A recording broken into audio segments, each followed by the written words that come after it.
Greetings and welcome to my friends in the conservation districts of the great state of Oklahoma.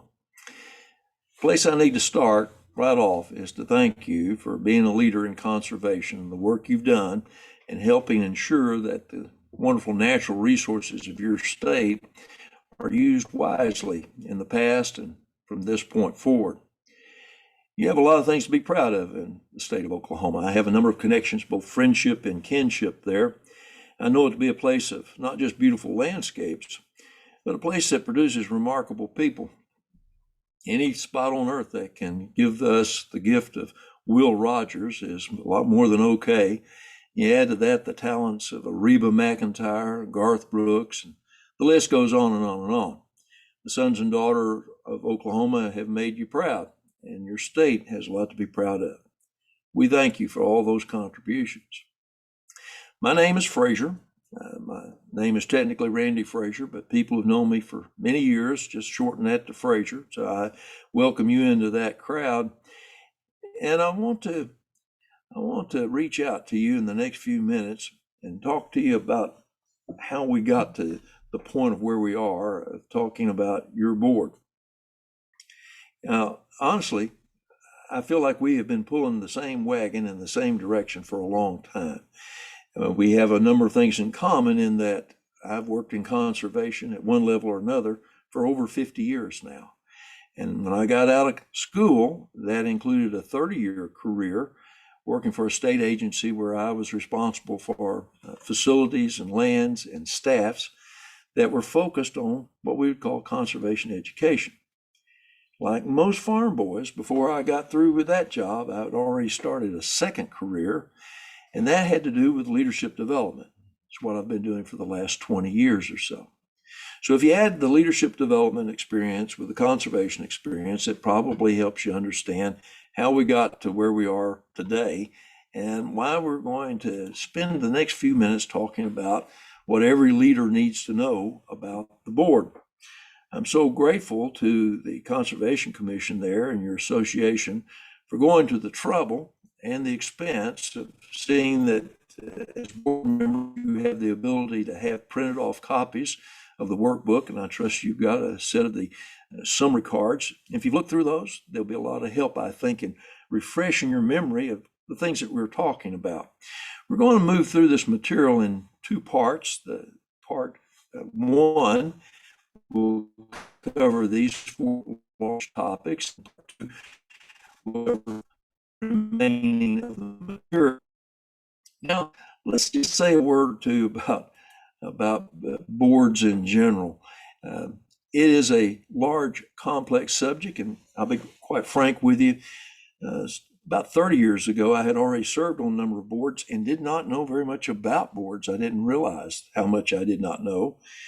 But about 30 years ago, I was led into a room with a group of Rural Ag Leadership Program alums.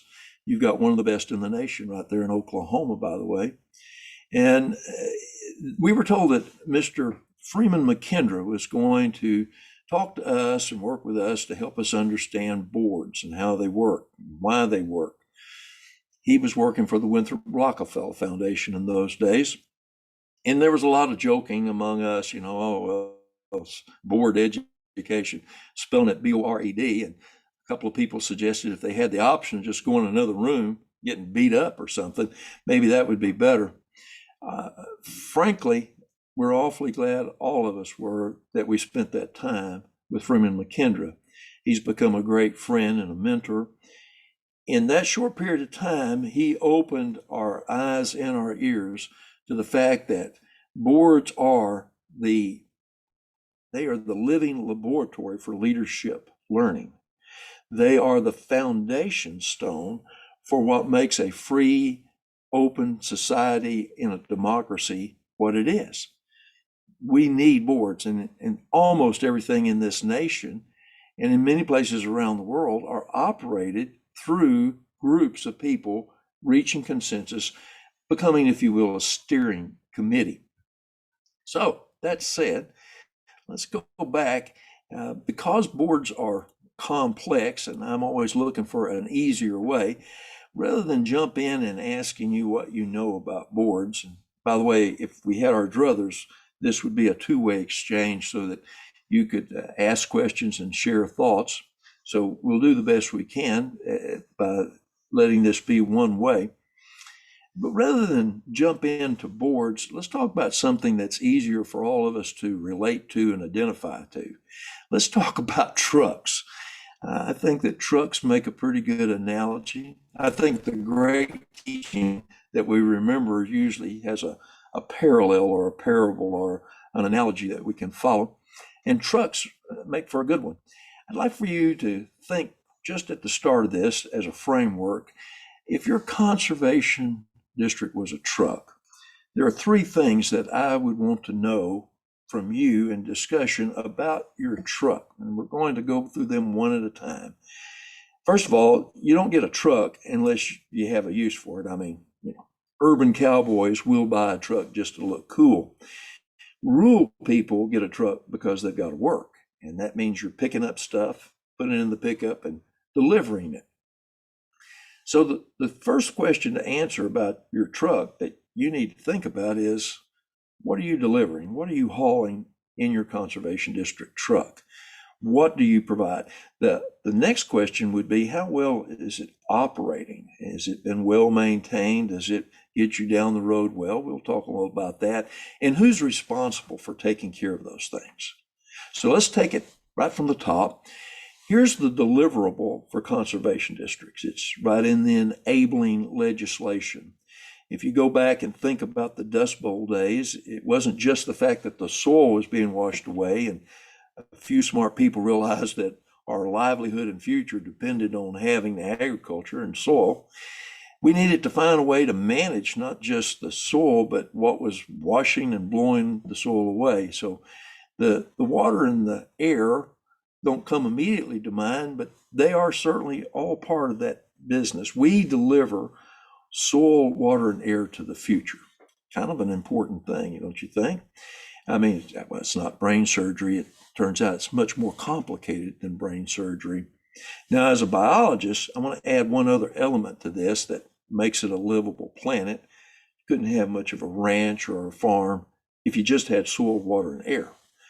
But when you add that nuclear furnace 93 million miles away, pumping energy into the soil and the water and the air, you have a livable place for humans. And so I want to remind you, what you deliver touches every man, woman, and child on the face of the earth. And in particular, where you are, the local people in your community deserve a future that has viable soil, water, air, interacting with sunlight.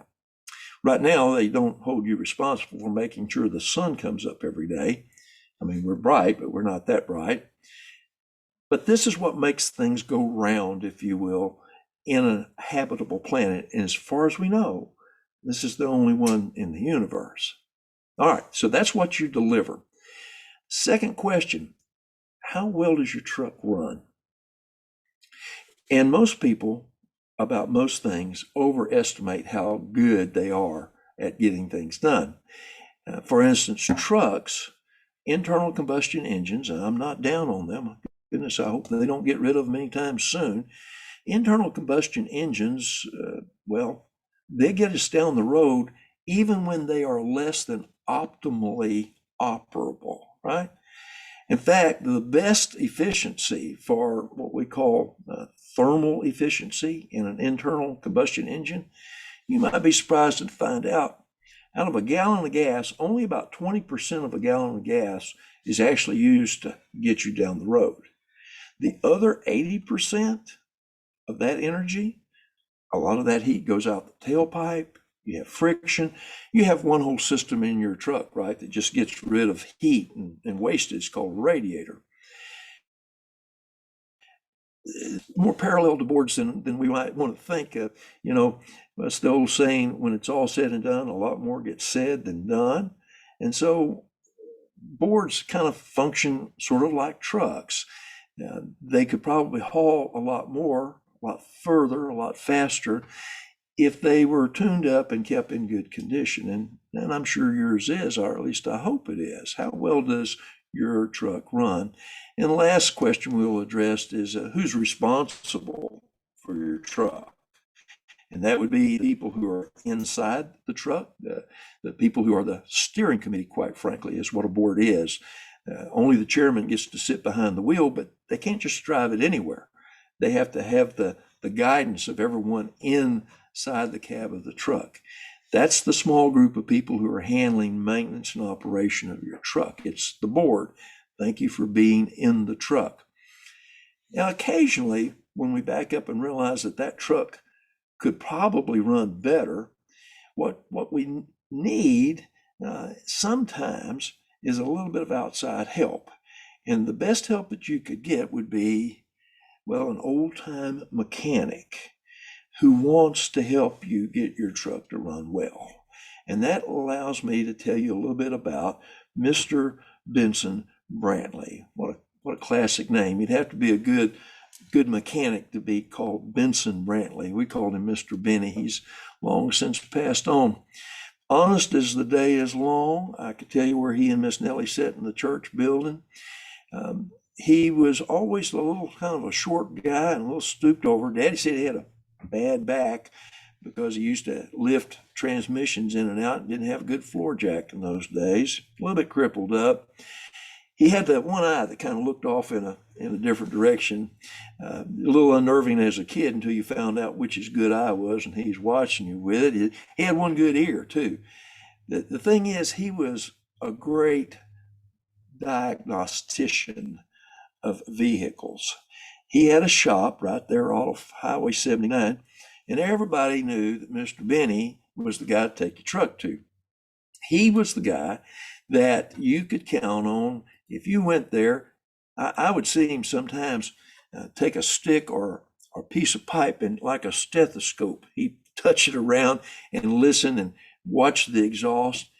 And the man was almost magical. He could tell you in most cases without even laying hands on the vehicle what was probably the problem. And when he really got to looking at the diagnosis, this was before the days of computer hookups, people wanted to know what they needed to know to get their truck running. They weren't always happy and thrilled with what they were told, but they needed to know it. And I never saw anyone get mad at Mr. Benny just because, well, he's the kind of guy, he'd look up the part number, tell you where you needed to go in order to buy that part, how you could get the best price on it. If you needed to, he'd loan you a tool. You could put it on there yourself, or you could leave it with him and he would take care of it and would not charge you as much as people in the big town. Mr. Benson Brantley, I want to be your Benson Brantley for the purpose of this training, okay? Don't get mad at me if I tell you some things that you don't want to hear. In fact, Mr. Benny had a byline that I loved. He would tell folks, if you don't mind, let me just remind you, this is your truck. I never one time saw Benny Brantley snatch the keys out of someone's hands and say, I'm going to drive your truck off and fix it the way I want to fix it. He wasn't that kind of man. He'd just look at you kind of off that one eye and say, well, it's your truck. And your conservation district is your truck. I'm just going to be your Benson Brantley. So let's jump in and go down this list talking about why we need training from time to time. And the answer is because the world is watching. And all the world has to do is pick up newspapers or listen to the news every day. Let's face it. At no time have people had more access to more information about what's going on than they do right now. And they get it right there on their phone, in fact. And on this particular day, I picked up the front page of the Democrat Gazette and I saw an interesting article. I took a couple of pictures of it. You see where it says UA, University of Arkansas Stadium expansion set for final vote. And when you zoom in on it, the board of trustees, they're just a board, was going to vote on borrowing $120 million to fix up some more fancy seats and stuff in the stadium up there for the Razorbacks. And they were working on the principle, if you build it, they will come. Works in the movie. In football, it's more like if you keep winning, they will come. But they were vowing to fix this stadium up, and they did. And they borrowed $120 million. Now, let me tell you, this is bravery. There were 2 people on the board of trustees who voted against it. Think about the pressure and the people who were watching, and they just said, no, we just don't think that this is a good idea. The other thing I want you to notice is the headline below the headline, because 3 of the people on that board of trustees, according to the Democrat Gazette, have links to the contractors who were going to be hired to do this project. And there was nothing underhanded. But you know, here's the thing about a board. Don't do anything that you don't want to see on tomorrow's paper above the fold on the front page. 3 trustees have links to those 3 firms. You see, whether you like the media or not, they do serve some function. So why do we need board training? I'm not going to beat you to death with a bunch of definitions. This is in your workbook, by the way. It's on B4, so you can refer to it later. But right there at the top is a piece of information that explains why boards are necessary. Unless it's a business owned, operated by one person or one family, it's run by a board. And that's true at every level, through state, local government, corporations. They're run by board. Even Walmart, let's face it, Sam Walton had an organization that he was at the top, but he had this big board. Had a lot of family on that board too. So this is why you have to have a board, though. The board represents all the stockholders, all the people who have a part of an expectation in that place. Now, I'm not going to beat you to death with a lot of these, just so that I know that you know that they're there to look it up. You are a fiduciary. See the word fidelis in that, fidelity. You are a person who is faithful. That's how you got elected or appointed to the board. Inurement prohibition means the proceeds and the benefits of the association don't go in your pocket. That's why there's an inure prohibition. That's not where the word comes from. It helps me remember it, the inurement. And then there's malfeasance, misfeasance, and nonfeasance. And all those feasances have to do with the mal means bad, like as in malaria. They used to think people got malaria from bad air, malaria. They didn't know it was the mosquitoes. So malfeasance means there's something there that's been done that's contrary to the law, and that's kind of bad. Misfeasance is something was done wrong. It should have been done differently, but it was just done in ignorance, and that's misfeasance. You can't be on the board and not do anything and be assured of not getting in trouble, because that's nonfeasance. And then when there's an issue that you are vested in yourself, sometimes you have to recuse yourself and say, well, I can't vote on that because I don't want it to look like we're going to have a $120 million project and some of the money goes in my pocket. Okay, one last little example here. Again, you just get to look in. This was a school board just across the border there in Fort Smith that got in trouble. They were sued because instead of having the open meeting where the press and the public was invited, when it came time for elections, they just sent some emails around and said, let's just keep the same agenda on the nominating committee. And turns out a lady was the vice chairman and was due to rotate up, and she didn't agree with that. But you see, it wasn't a meeting. They just put it in the record that they wanted to do that. And so a court looked at that and they kind of got their hands slapped and said, look, freedom of information is if you're trying to hide something, it probably shouldn't happen. And that's a pretty good rule of thumb. Transparency. The world has never been looking more than they are today. There's not a day goes by when some individual or board or corporate unit has been put underneath the media's microscope. And the way to look good is to always just simply have a sound sense of fairness and ethics, which brings us to how instant boards work. Now, I do wish we were here live so that we could do a little exercise, but let me kind of compress that exercise by reminding you, one of the largest organizations you belong to is a thing called the United States government, and it's operated by a board. We call it the Congress, the Senate, and the House. The board The legislative, legis as in legal, they make the laws. Another wing of our government, there are three, imagine a bird with three wings, is the judicial, who helps interpret the laws. Wouldn't it be great if they just make laws so clear they didn't need interpreting? And then the third branch of government is the executive branch. Do you know why? It's called the executive branch. Well, the same reason that you have an executive director with an association. You see, it's called executive because they execute the laws that are passed by the board. That's where the word executive comes from. They don't make the laws, they execute. Their management, okay? Congress is governance in that sense of the analogy. Well, it's kind of messy. I mean, really, it's kind of complicated. Tim Hartford, though, on a TED Talk about how messy makes us creative, gave a brilliant insight to this by talking about some work that was done by a social psychologist, Miss Catherine Phillips. She wanted to know what kind of configuration of people in a group comes up with the best decision. So she did a whole series of tests. It was one of these whodunit tests where they would give everybody the same amount of evidence, and they had to discuss among themselves and deduce who the likely perpetrator of a crime was. And then she ran another set, and she made one little change. This time, she still had 4 people in the group, but she threw them a curveball.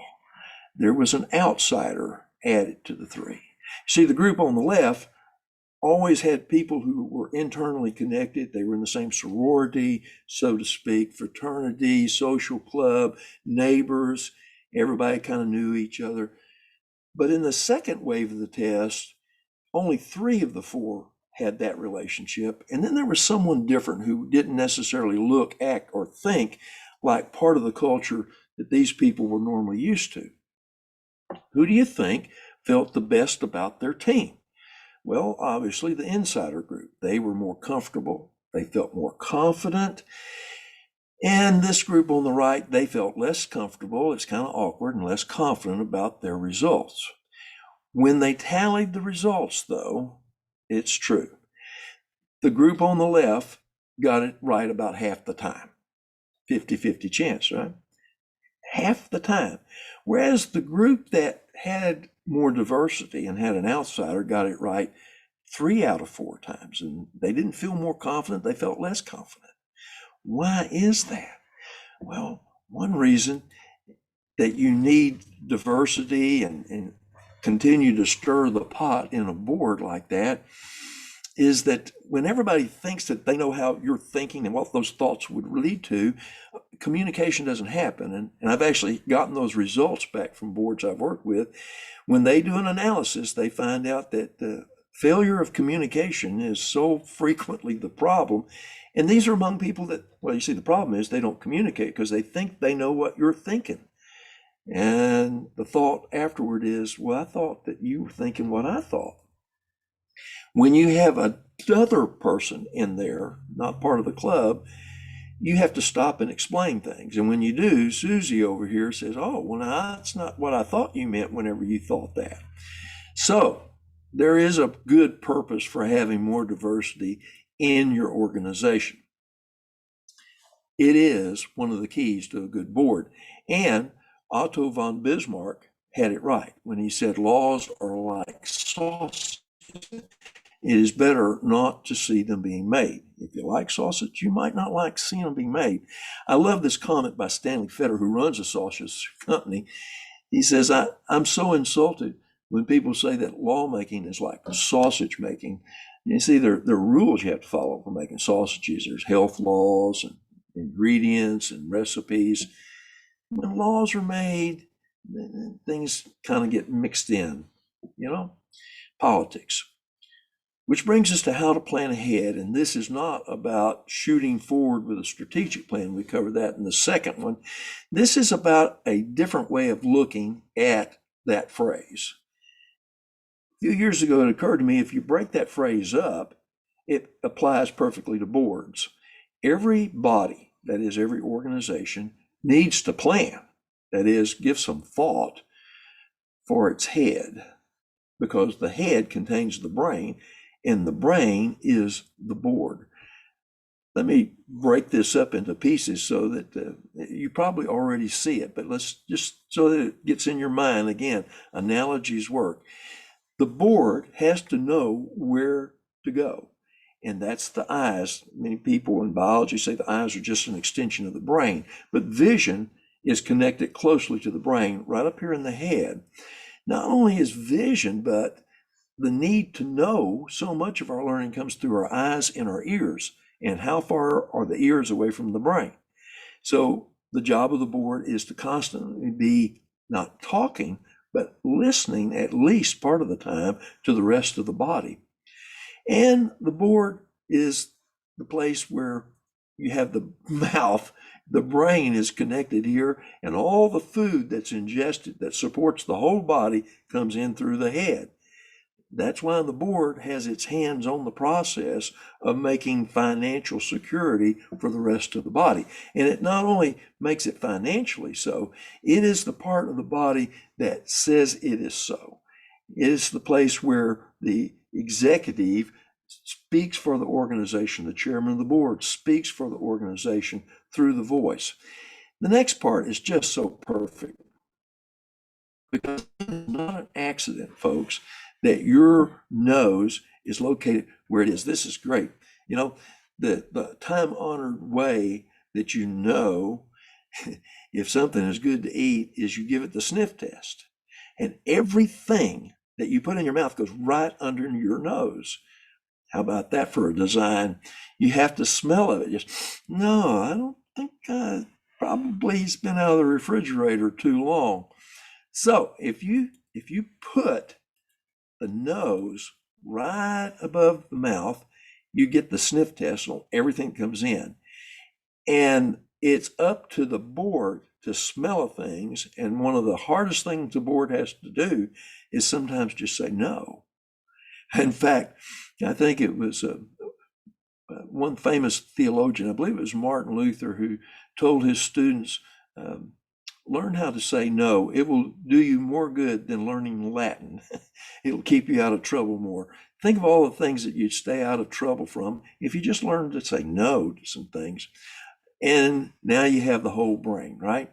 The brain isn't seen. The brain is back in the head. People don't think about the board, but the board is the brain. All of those things come through the head, and the face is the executive director. It is the officers. And good heads belong on good bodies, and you can tell that they connect. If the board isn't attached, that is, frequently listening to and in contact with the body, if the board's head doesn't look like it goes with that body, if the board's not catching problems before they happen, hatching new ideas, and fixing things before they get any bigger, one at a time, if you're the board member, you need to stay attached to the rest of the membership. And you know, the membership is more than a handful of farmers. It's all those people who live in your conservation district. Everybody has to have air, water, soil, and sunshine. Make sure the head does look like it goes with the body and the body goes with the head. Make sure that the board is there catching the problem before it becomes a bigger problem. We'll give you a good example of that in the start of part 2. Coming up with new ideas, you are the thinking part. Remember, your governance, not management. We'll talk more about that. And then see that things get healed up quickly. And in this day and age, that means a lot more, I think, to people. The officers, chairman, vice chairman, treasurer, secretary, you are the face of the organization. But I'm talking about places that have boards obviously bigger than 5 people. But the executive director is just kind of the mouthpiece, and the chair is the mouthpiece. It's the face that's communicating what is being told it by the brain in the back, and the body is what embraces that policy. Which brings us to the last point here, how to recruit new leaders. And I will draw your attention, you have a sheet there. I'm not going to go through that and read every part of it. It's the reason I got it in your hands. I will share this quote to you because it means a turn in how we've been doing things. Let's stop hunting for people to serve on the board and start cultivating people who want a leadership role in conservation. Sounds like a pretty good idea, right? Now, remember whose job it is to be in the recruitment business and the training business. It's the people inside the truck. And the truck's not going to run very far down the road in the future if you don't have the right people operating and maintaining the truck.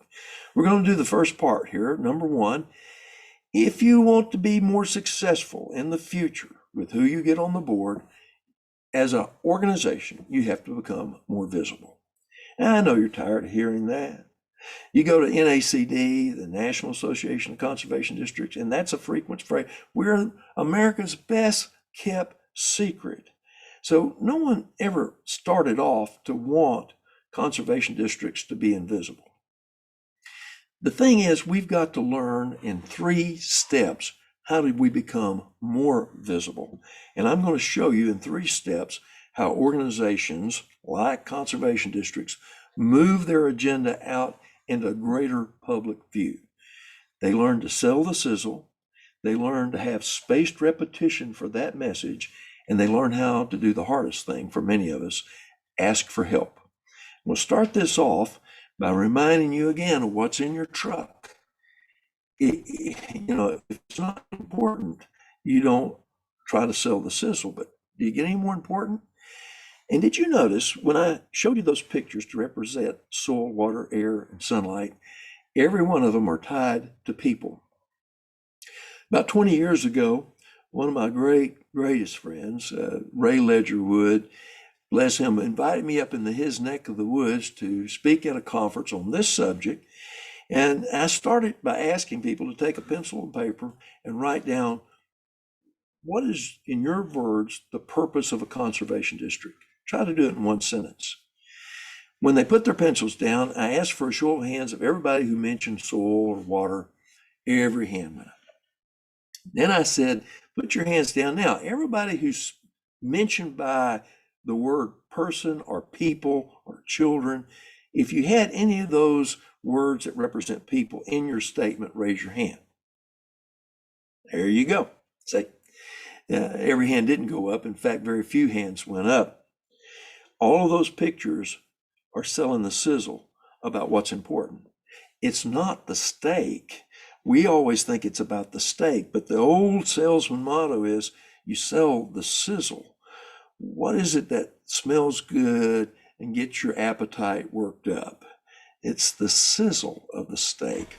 And so what we need to rethink about is when we are promoting the future of sunlight, soil, air, and water, we need to highlight in our newsletters, in the newspaper articles, in the blog posts, in the YouTubes.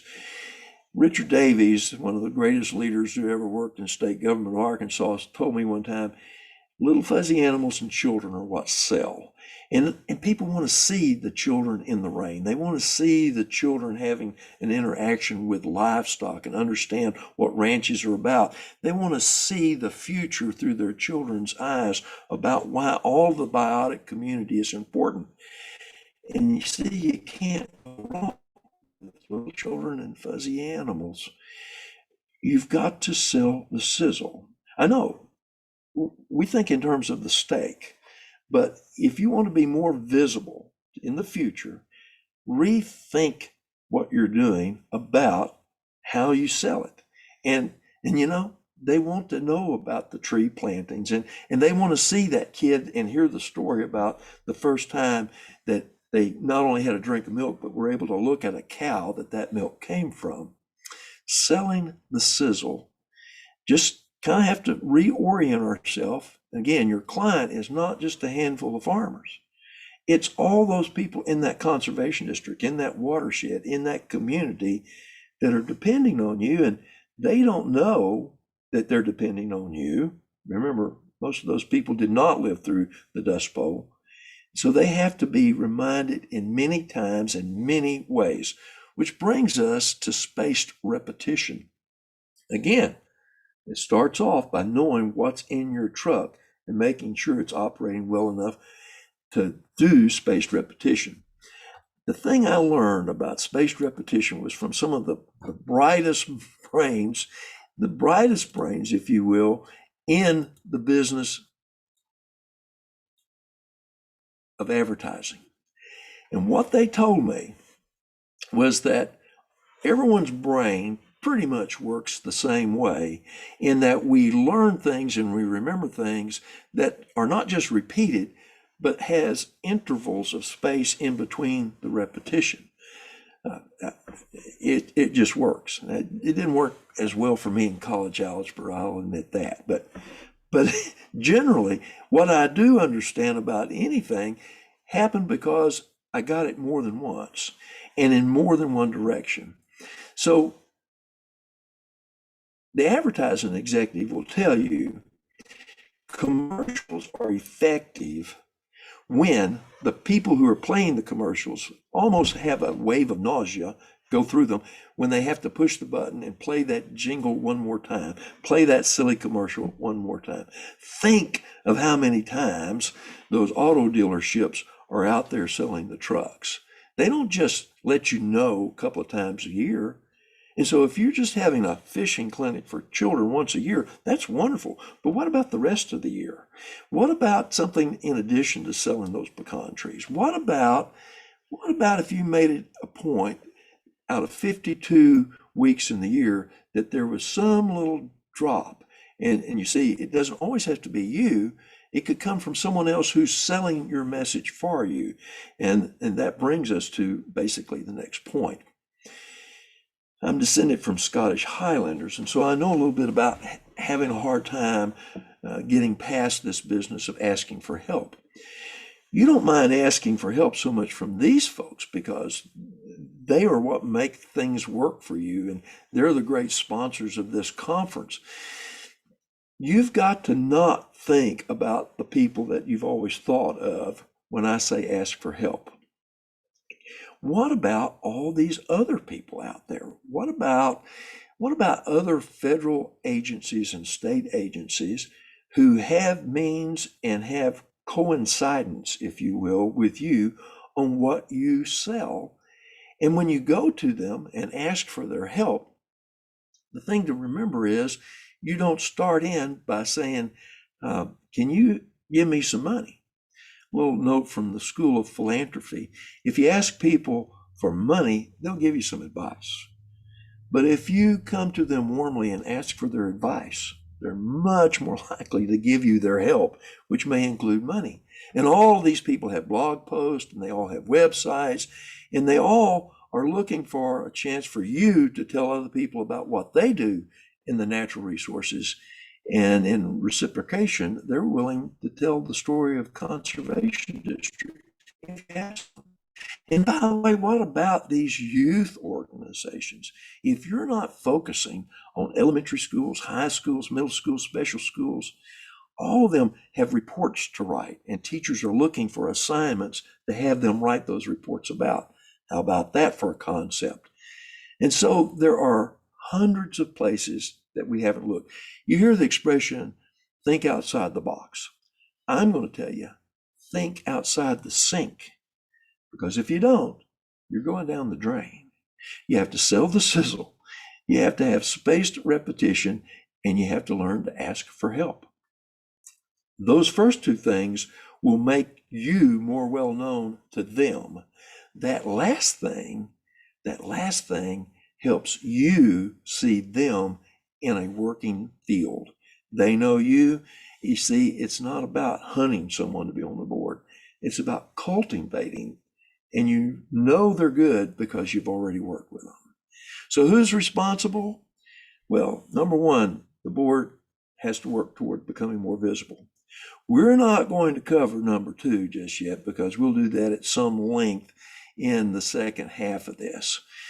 Right now, after we think about these four things, I want to go back and talk some more about trucks. I asked my wife, whenever I told her what I was working on this analogy about if your conservation district was a truck, I said, I need to get some pictures of some old trucks. And then she just looked at me with the confidence of a woman who's been married to you for about 49 years and said, well, have you thought about just starting looking behind the shop? And so let me give you a quick tour. I went out and took some pictures. I know a little bit about trucks. This is Duke. You have names for your trucks, and this one kind of came to the family through a friend, to my son, and then, well, you see where it's been for a while. It hasn't moved in a while because we had troubles getting it to stop. There was a day that my son was driving and the brake pedal went all the way to the floor. We never really figured out quite how to fix that problem. It's hard to get parts for Duke. And so it hasn't moved in a while, but Duke was a hoss of a truck in its day. If you go further out back under the shed, this is a fixer-upper. I call it the cream puff. It did run when I bought it from a friend. The plan was to take that motor out, put another motor in, and we got halfway. Cream puff is a fixer-upper truck. Now, in my own defense, this truck isn't stored out back of the shop. This is down on the farm. It's my father-in-law's old truck, and it is a classic truck. And you just can't get rid of a classic truck. It might be worth a lot someday. If you went out in front of my house right now, you would see White Lightning. This also was my son's truck, and it was not built in this century. It had 100,000 miles when I got it. It has over 200,000 miles now. It's a pretty good old truck. Had to have some transmission work done on it last year, and well, let's just be frank. You know what it means when a country boy parks his truck that close to the front of the shop, where the air compressor is and where the jump starting equipment is. It's a pretty good old truck. It's not a great truck, but it's a pretty good old truck. Where would your truck as a conservation district fall on this chart? Is it a classic? Is it a fixer-upper? Did it used to be a hoss in its day? Is it a pretty good old truck? And frankly, I do not have a picture of a better than average truck or a really good, great truck. I may not ever have one of those. But let's say we hooked up this scale to your conservation district right now. We call this the district thermometer. When we turn on, we're going to get a reading. Look at that. You're doing fantastic. Recalculating. Let me talk to you a moment about that. When I was 16 years old, my daddy gave me the best truck he had. It was the only truck he had. Now, poor farmers, every 16, 17 years, they get another truck, whether they need it or not. And I suspect the reason Daddy felt like he needed to get another truck is his son was 16 years old. And I was excited. It was a 1953 Ford. Oh, man.